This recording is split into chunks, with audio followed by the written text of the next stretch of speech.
Hey there, I'm Darlena, and here's the deal. I'm 35, a journalist for a major news network, and I've always had a knack for sniffing out stories. But no amount of investigative skill could have prepared me for the curveball life threw my way. It all started 3 years ago. Back then, I was living the dream, great career, and I was married to Jake, a dreamy marine biologist. We were that couple everyone loved to hate. Babe, guess what? Jake had said one morning, bounding into the kitchen, his eyes bright with excitement. I got the grant for the deep-sea expedition. I was so proud of him, so thrilled. If only I'd known. 2 months into his expedition, I got the call that shattered my world. Jake's ship had gone down in a storm, no survivors. I remember collapsing, the phone slipping from my hand. Hours later, my best friend Megan found me like that. "Oh my God, Dar," she cried, rushing over to hold me as I sobbed uncontrollably. "He's gone, Meg," I whispered. "Jake's gone." The months that followed were a blur of grief. Jake's brother, Tom, became my rock. "He'd want you to keep living, Darlena," Tom would say, his eyes filled with sadness but pushing me to move forward. Even Claire, Jake's ex from college, reached out, offering her sympathy. "I'm so sorry, Darlena." Jake was one of the good ones. Eventually, I dragged myself back to work. My editor, David, started me off slow. "Take your time, Darlena. You'll get back to the hard-hitting stories when you're ready." But I threw myself into work, seeking solace in the one thing that made sense: investigative journalism. Yet something nagged at me. Little details about Jake's death didn't add up: a missing lifeboat, a distress signal that didn't match the ship's equipment. "You're obsessing, Dar," Megan would say, her voice soft but firm. "You need to let him go." Maybe she was right. Maybe I was just clinging to hope. But I couldn't shake the feeling that something wasn't right. 3 years passed. I was at my desk, working on a story about financial fraud, when David handed me a new assignment: insurance scams. "It's a goldmine of human interest stories," he said. "Dive in." I was knee-deep in research when it happened. My eyes were glazed over from hours of footage and interviews when something in the background of a travel show caught my attention. A flash of a familiar face. My heart stopped. It couldn't be. I rewound the footage, slowing it down.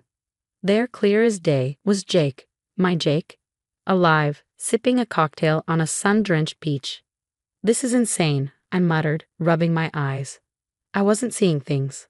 I called Megan, my voice shaking. "Meg, you need to come over. Now." When she arrived, I showed her the footage. Her eyes widened in shock. "Holy Dar, that's Jake. But it can't be. He's dead. We had a funeral. You scattered his ashes." Megan grabbed my hand. "We need to look into this. If there's even a chance." We dug deeper. The travel show was recent, filmed just a few months ago. Jake was alive. He faked his death. The realization hit me like a punch to the gut. Why? Why would he do this? I whispered, feeling sick. More digging revealed the unthinkable. Jake was living in the Maldives, and he wasn't alone. In photo after photo, there he was, his arm around Claire, his ex-girlfriend. Laughing. Happy. While I was grieving, he was living it up with her. Megan's face was grim. "You need to confront Tom. If anyone knows the truth, it's him." I cornered Tom at his office. His face went pale the moment he saw me. "Darlena? What's going on?" "Cut the crap, Tom," I snapped, slamming my hand on his desk. "I know Jake's alive. I know about him and Claire." His eyes darted nervously. "I don't know what you're talking about." "Don't lie to me." I was shaking now. "I saw him, Tom. On a travel show in the Maldives with Claire." Tom slumped in his chair, defeated. "I didn't know at first. I swear. But Jake contacted me about a year ago. He made me promise not to say anything. He said it was complicated." "Complicated?" I let out a bitter laugh. "I warned him, Tom. I cried myself to sleep for months." Tom reached for me, his voice soft. "I'm so sorry, Darlena.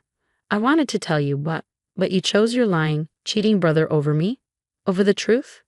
My voice cracked as I stared at Tom, disbelief giving way to a rising storm of anger. Without waiting for his answer, I turned and stormed out, my mind spinning. Everything I thought I knew about the man I loved, the life we built, the future we had planned was gone, erased in an instant. Back home, I stood in front of the evidence we gathered: photos, videos, financial records. It was all there, mocking me.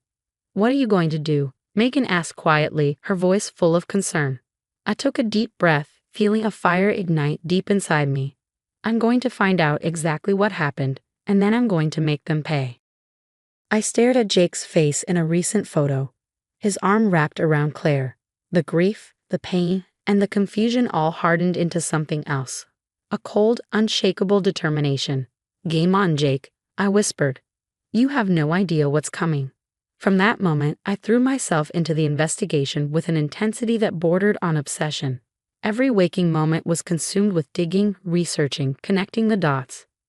My living room turned into a chaotic crime scene board, photos, documents, and sticky notes covering every available surface.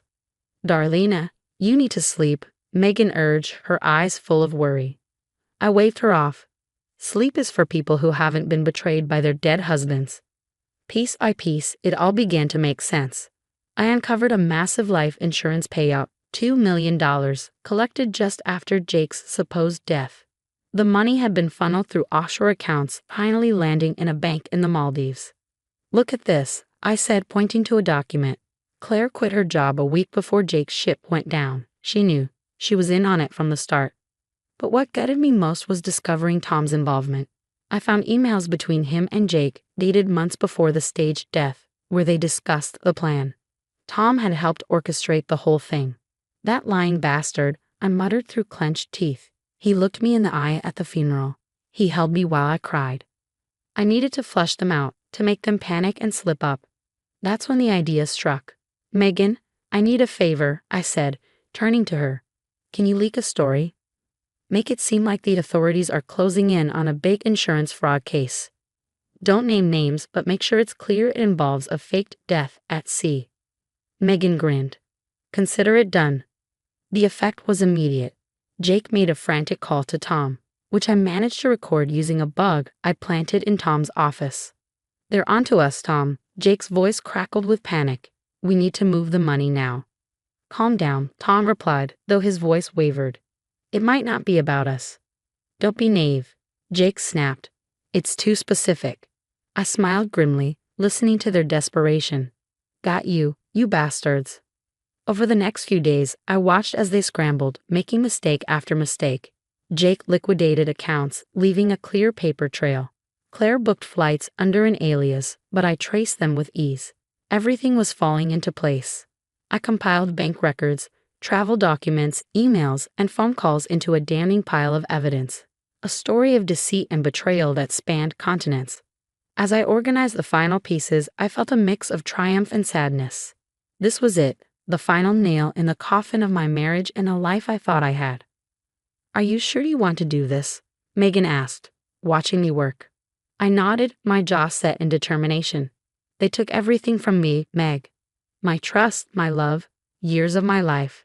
It's time they faced the consequences. My gaze drifted to a photo of Jake and me on our wedding day, still sitting on my desk.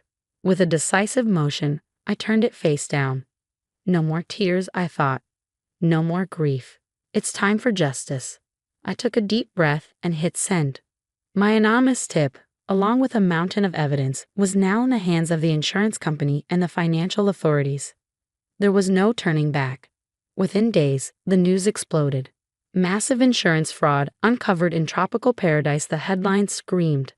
I watched as Jake and Claire's world unraveled. Their accounts were frozen, their assets seized. Paradise lost. Tom wasn't spared either. His law firm suspended him pending an investigation. His carefully crafted reputation was crumbling, just like the rest of their lives. It was time for the final confrontation. I set up a video call, my heart pounding as Jake's face appeared on the screen. He looked canned, stress had etched new lines around his eyes. Darina, what's going on? Have you seen the news? I smiled coldly.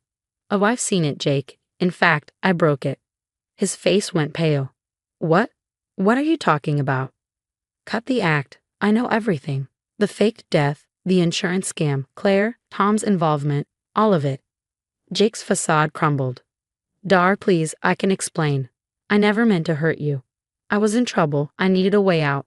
Please, you have to forgive me. I laughed bitterly. Forgive you? For letting me think you were dead?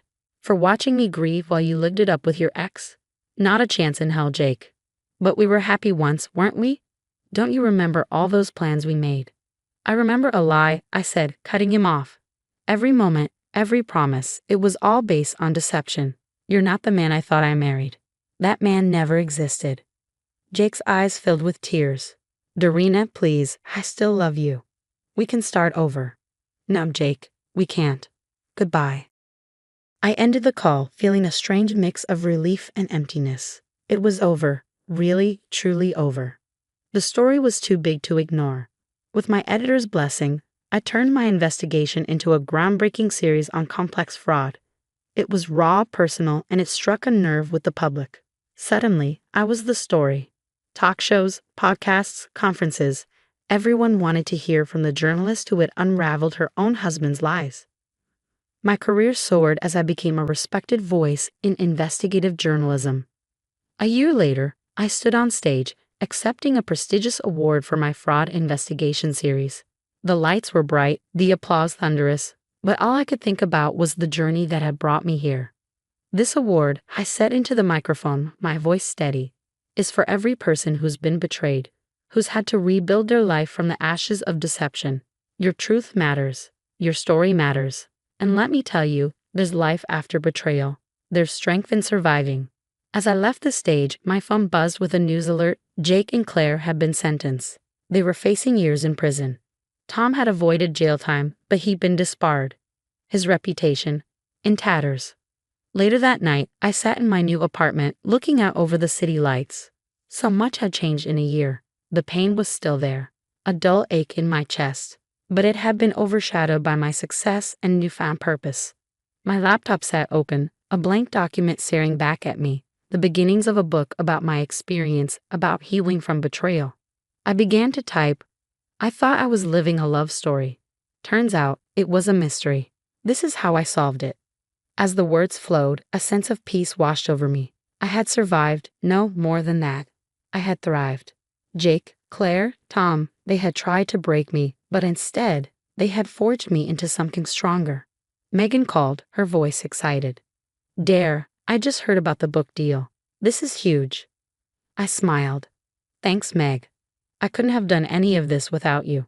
Please, he scoffed, you're a force of nature, Darina. I just gave you a little push now and then.